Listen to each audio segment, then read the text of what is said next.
5 years ago, I was making decent money but somehow always felt broke. My closet was full of clothes I never wore, my garage was stuffed with equipment I used maybe twice, and my bank account seemed to drain faster than I could fill it, despite earning more than most people around me. I had fallen into the trap that catches millions of people every year, the trap of believing that income determines wealth when it's actually the opposite. What you keep matters infinitely more than what you earn, and what you keep is determined almost entirely by how you think about stuff. The average American household contains over 300,000 items. 300,000. That's not a typo. And here's the uncomfortable truth that nobody wants to admit. Most of those items were purchased with money that could have been invested, compounding quietly in the background, building actual wealth instead of collecting dust in closets and garages and storage units that cost even more money to maintain. Minimalism isn't about deprivation or living with nothing or becoming some kind of monk who rejects all material possessions. It's about intentionality. It's about making sure that everything you own, everything you spend money on, everything you give your attention to actually adds value to your life, instead of silently draining your wealth, your time, and your mental energy. Over the past 5 years, I've developed 50 rules that fundamentally changed my relationship with money, stuff, and how I spend both. These aren't theories I read in a book somewhere. They're principles I've tested in my own life, adjusted when they didn't work, and refined until they became automatic behaviors that build wealth without requiring constant willpower. You don't need to implement all 50. Pick 5 or 10 that resonate with you and actually follow through on them.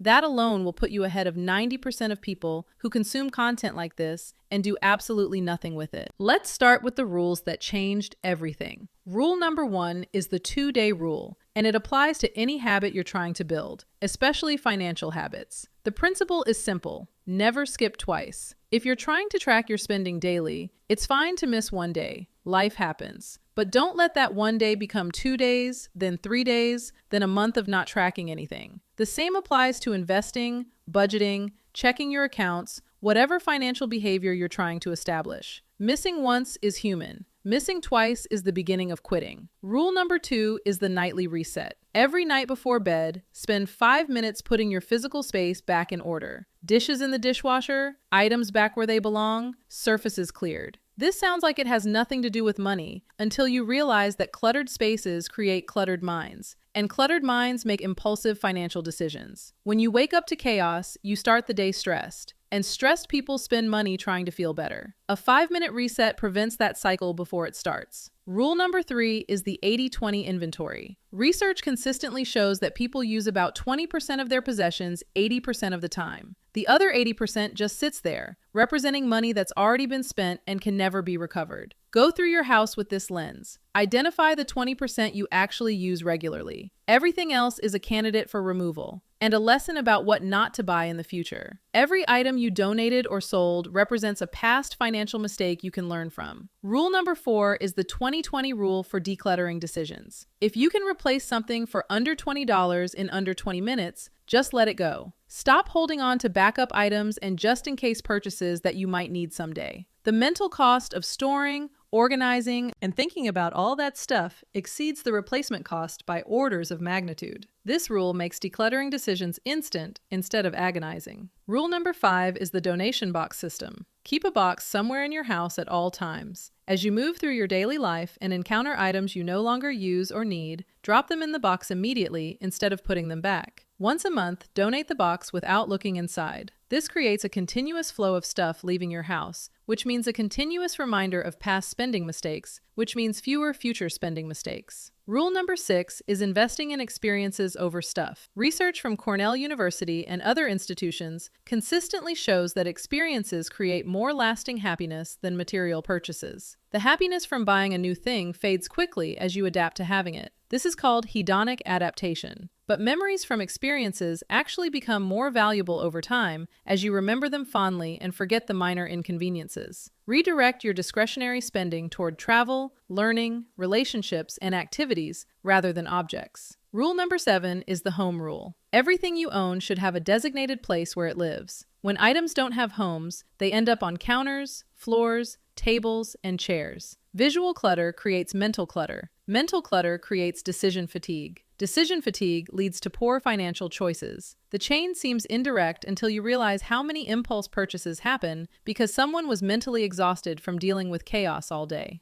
Rule number 8 is automation over willpower. Automate every financial behavior that should happen regularly: bill payments, investment contributions, savings transfers, subscription management. Willpower is a finite resource that depletes throughout the day. Every decision you have to make about money is a decision that could go wrong when you're tired, stressed, or emotional. Automation removes the possibility of failure by removing the decision entirely. Rule number 9 is understanding opportunity cost viscerally, not just intellectually. Every time you say yes to spending money on something, you're saying no to everything else that money could have become. That $60 dinner isn't just $60. It's also the $150 that money would have grown into over 20 years if invested. It's the freedom that comes from having more financial cushion. It's the options that come from having more resources. Train yourself to see both sides of every spending decision: the visible purchase and the invisible opportunity cost. Rule number 10 is scheduled unavailability. Block specific times when you're completely unreachable. No phone, no notifications, no interruptions. During these periods, you can do deep work, think clearly, or simply exist without input. This matters financially because most impulse spending happens when we're distracted, bored, or seeking stimulation. Scheduled focus time reduces the random browsing that leads to random buying. Rule number 11 is single tasking for everything, including financial decisions. Multitasking reduces cognitive performance by up to 40%, according to research from Stanford and other institutions. When you try to manage your finances while doing 3 other things, you make worse decisions. Block dedicated time for financial tasks: reviewing accounts, planning purchases, evaluating investments, and do nothing else during that time. Rule number 12 is engineering your environment to reduce decision fatigue. We make thousands of decisions daily, and each one depletes our mental resources slightly. By the end of the day, we're making worse choices simply because we're exhausted from deciding all day. Reduce trivial decisions wherever possible. Wear similar clothes, eat similar meals, follow similar routines. Save your decision-making capacity for choices that actually matter, like how to allocate your money. Rule number 13 is recognizing and overcoming sunk cost bias. Just because you spent money on something doesn't mean you should keep using it, wearing it, or storing it. The money is already gone, regardless of what you do with the item. Keeping things you don't use because you paid for them just adds ongoing costs: storage space, mental overhead, visual clutter to the original loss. Let go of things based on their current value to your life, not their historical cost. Rule number 14 is win stacking for financial identity. Every time you make a good financial decision, no matter how small, you're casting a vote for the kind of person you want to become. Skip the impulse purchase. 1 vote for being financially disciplined. Invest instead of spending. 1 vote for being a wealth builder. Check your budget before buying. 1 vote for being intentional with money. Stack enough of these small wins, and you'll look back to find you've become someone who's naturally good with money, not because of willpower, but because of identity. Rule number 15 is systematic exploration of what actually makes you happy. Most people spend money on categories because they always have, not because those purchases actually deliver satisfaction. Systematically try different approaches to entertainment, food, travel, clothing, and experiences. Track what actually made you happy versus what you thought would make you happy. Use that data to redirect future spending toward higher return investments in your own well-being. Rule number 16 is the periodic Great Reset. Every few months, audit your entire financial and physical life. Cancel subscriptions you're not using. Sell or donate possessions that have accumulated. Review your spending categories and ask if they still align with your priorities. Do a no-spend month where you buy nothing except absolute necessities.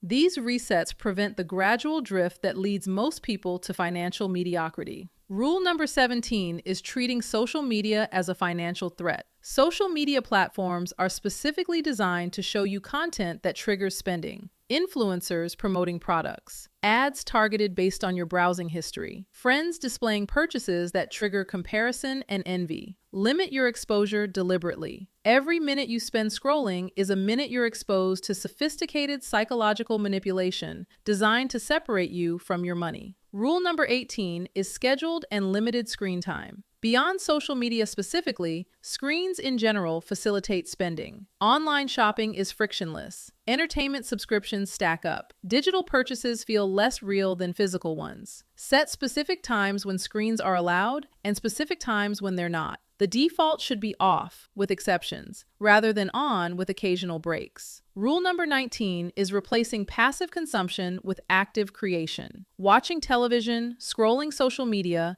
and playing video games cost money directly through subscriptions and equipment, but they also cost money indirectly through the consumption mindset they create. Active pursuits, building things, exercising, learning skills, creating art, build an identity as a producer rather than a consumer. Producers accumulate wealth, consumers deplete it. Rule number 20 is managing attention as carefully as you manage money. Attention is arguably more valuable than money because it's absolutely finite. You can always earn more money, but you can never get more time or attention. Every hour you spend consuming content or browsing products is an hour you're not spending on things that build wealth, health, or relationships. Guard your attention jealously. Allocate it deliberately. Treat it as the scarce resource it actually is. Rule number 21 is the 90% rule for all decisions. If something isn't a 90% yes, if it's not a heck yes, then it's a no. This applies to purchases, commitments, opportunities, relationships, everything. Mediocre choices crowd out great ones. By saying no to anything that isn't clearly excellent, you create space for the things that actually deserve your money and attention. Rule number 22 is assuming that popular choices are probably wrong for you. Most Americans have credit card debt. Most Americans are overweight. Most Americans report being stressed about money. Most Americans have less than $1,000 in emergency savings. If you follow the default path that most people follow, you'll end up where most people end up. Deliberately question mainstream assumptions about what you should buy, how you should spend, and what success looks like. Rule number 23 is resisting upgrade culture. The entire consumer economy is designed to make you feel like what you have isn't good enough. New phone models every year, new car models, new fashion seasons, new versions of products you already own that work perfectly fine.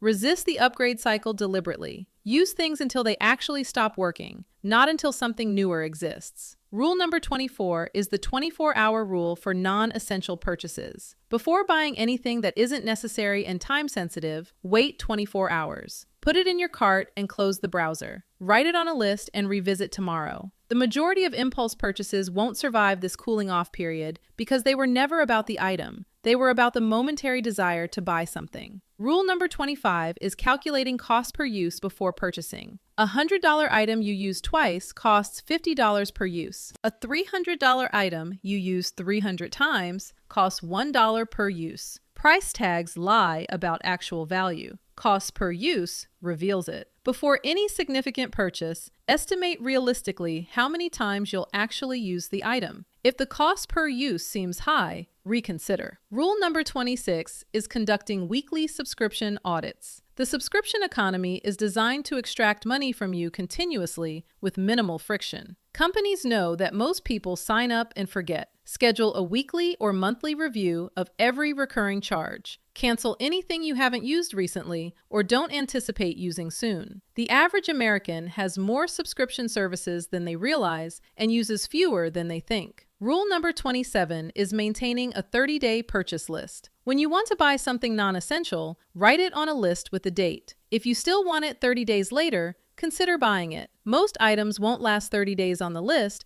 because the desire was temporary. This simple system filters out the majority of unnecessary spending without requiring constant willpower. Rule number 28 is designing your physical environment to discourage spending. Unsubscribe from retail emails. Delete shopping apps from your phone. Avoid malls and shopping centers. Don't browse online stores for entertainment. Remove saved credit cards from websites. Each friction point you add between yourself and purchasing reduces the likelihood of impulsive spending. Make buying things slightly harder, and you'll naturally buy fewer things. Rule number 29 is conducting an annual energy audit on your finances. Look at your bank and credit card statements from the past year. Categorize every expense. Calculate what percentage went to housing, transportation, food, entertainment, and other categories. Compare to what you think should be going to each category. The gap between reality and intention reveals where your money is actually going versus where you want it to go. Rule number 30 is applying the time equals money calculation to all purchases. Calculate your true hourly wage after taxes, commuting costs, work-related expenses, and decompression time. Then price every purchase in hours of life energy instead of dollars. That $200 item costs however many hours of your life it takes to earn $200 after all expenses. This reframing makes the true cost viscerally clear. Rule number 31 is the one in, one out rule for possessions. Every time something new enters your house, something old must leave. This maintains equilibrium and forces you to consider whether the new item is actually better than something you already own. If you can't identify anything to remove, maybe you don't need the new thing. Rule number 32 is taking it further with the one in, two out rule if you're trying to actively reduce possessions. For every item you bring in, 2 items leave. This creates negative accumulation over time and forces even more intentional purchasing decisions. Rule number 33 is embracing boredom as productive time. The urge to fill every moment with stimulation leads to spending money on entertainment, food, experiences, and distractions. Boredom isn't something to escape. It's space for creativity, reflection, and planning. When you learn to be comfortable with nothing happening, you stop spending money trying to make something happen. Rule number 34 is building clear boundaries between work and personal life. When work bleeds into all hours,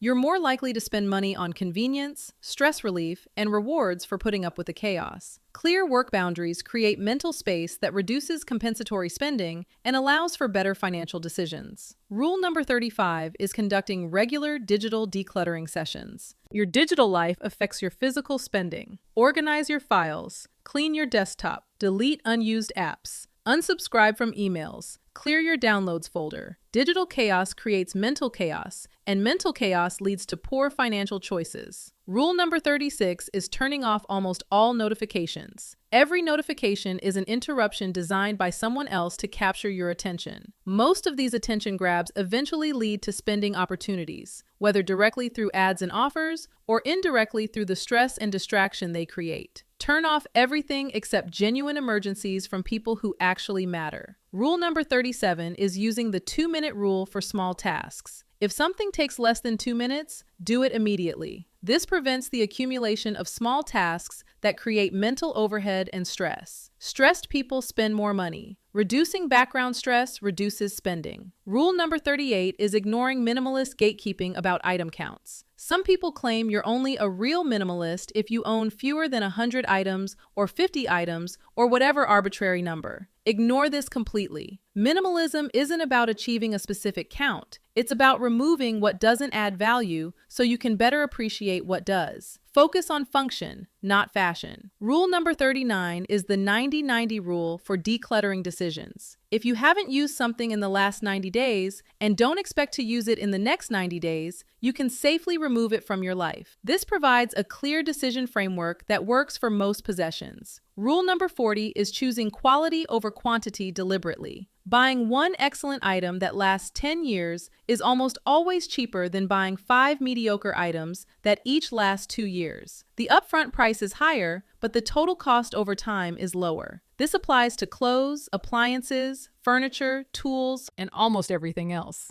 Buy less, buy better. Rule number 41 is maintaining a capsule wardrobe. Limit yourself to a small number of versatile, high-quality clothing items that all work together. This eliminates the nothing-to-wear problem, despite having closets full of clothes, reduces decision fatigue every morning, and dramatically cuts clothing spending over time. Rule number 42 is meal planning as a financial strategy. Decide what you'll eat for the week before going to the grocery store. Buy only what you need for those meals. This eliminates food waste, reduces impulse purchases at the store, and cuts the expensive fallback of ordering delivery when you don't know what to make. Rule number 43 is recognizing lifestyle creep and fighting it actively. As income rises, spending tends to rise automatically to match. This is why high earners often have little savings. They just spend at higher levels. Deliberately keep your lifestyle below your income by increasing savings rates whenever income increases. Lifestyle creep is the enemy of wealth building. Rule number 44 is saving windfalls completely. When unexpected money arrives, tax refunds, bonuses, gifts, inheritance, save or invest 100% of it. This money was never part of your regular budget, so you won't miss spending it. Windfall saving is one of the fastest ways to build wealth because it's essentially painless. Rule number 45 is understanding that comparison is the thief of financial joy. Other people's spending is irrelevant to your financial situation. Their income, expenses, goals, and constraints are different from yours. Comparing your financial progress to others leads either to complacency if you seem ahead or despair if you seem behind. Focus only on whether you're making progress relative to your own past self. Rule number 46 is tracking net worth monthly, not income. Income is a vanity metric. Net worth, assets minus liabilities, is the metric that actually measures wealth. Someone earning $60,000 who invests consistently will eventually be wealthier than someone earning $200,000 who spends everything. Track what matters. Rule number 47 is calculating the true cost of ownership for major purchases. A car doesn't cost its sticker price. It costs the sticker price plus insurance, fuel, maintenance, parking, registration, depreciation, and opportunity cost on the invested capital. A house doesn't cost the purchase price. It costs the purchase price plus interest, taxes, insurance, maintenance, utilities, and furnishing. Always calculate full cost of ownership,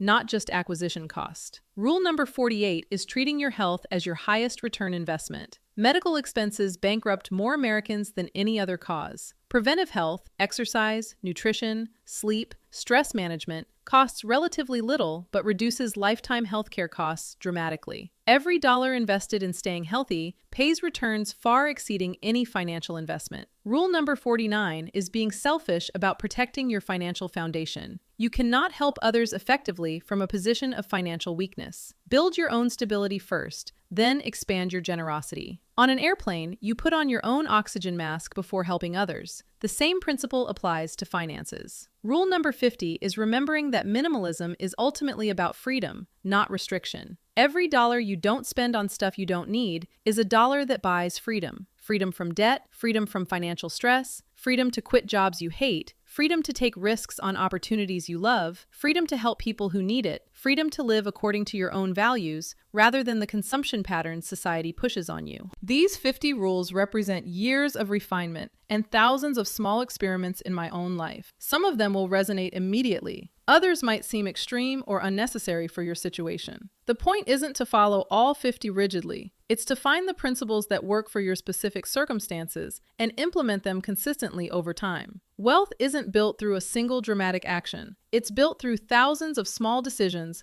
made slightly better than average, compounded over years and decades. Every time you pause before a purchase, resist an upgrade, choose experience over stuff, or question whether something actually adds value to your life, you're casting another vote for financial freedom. The person you are 5 years from now will be shaped largely by the habits you build today. The rules that seem small and insignificant in the moment are exactly the rules that create massive outcomes over time. Start with one rule. Master it until it's automatic. Then add another, then another. The compound effect applies to habits just like it applies to money. Small changes, consistently applied, create results that look like magic from the outside, but are actually just math. You don't need to overhaul your entire life this week. You just need to start. Pick one rule. Start today.